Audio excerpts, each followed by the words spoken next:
best prospect that he's got in this trade is the one who's the furthest away in Franklin Barreto. I mean, he's a shortstop who's signed for $1.45 million a couple of years ago. He's hit everywhere he's been, had a very strong season in the short season Northwest League. I think he's going to hit for average. I think he's going to hit for good power for a middle infielder. Probably not a shortstop in the long term, probably more of a second baseman, to be honest. But, he's definitely an up-the-middle player with an impact bat for that position. So, I mean, that's a good pickup there. Sean Nolan I might like a little bit more than most. I saw him pitch just an unbelievable game in the Arizona Fall League where he threw 61 to 71 pitches for strikes. He threw 22 curveballs and changeups that day, all 22 for strikes. And I know I saw him on his best day, but he can get the fastball up. He'll touch 95. I mean, he pitches more around average, around 90, 91.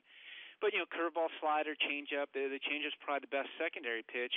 This is a guy who could be a pretty good number 4 starter. I think especially in Oakland's ballpark with a good defense behind him, he could be very effective. I mean, he pitched briefly in the majors each of the last 2 years, so he's just about ready.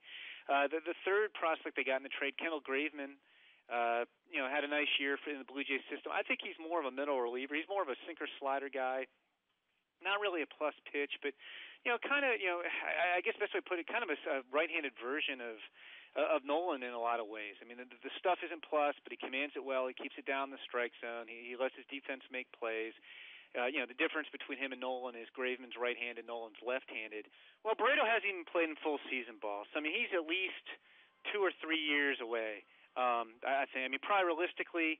Is he, when he makes an impact at the big league level? Probably not until, got to do my math here, probably not till the end of 2017 at the earliest. I mean, he's really a long-term guy. But, Nolan and Graveman, I think you could definitely see in Oakland in 2015. So they got 3 prospects there. And, I really think the key to the trade for Oakland is probably going to be how well Brett Lawrie bounces back and if he reaches the expectations everybody had for him when he was coming up as a prospect.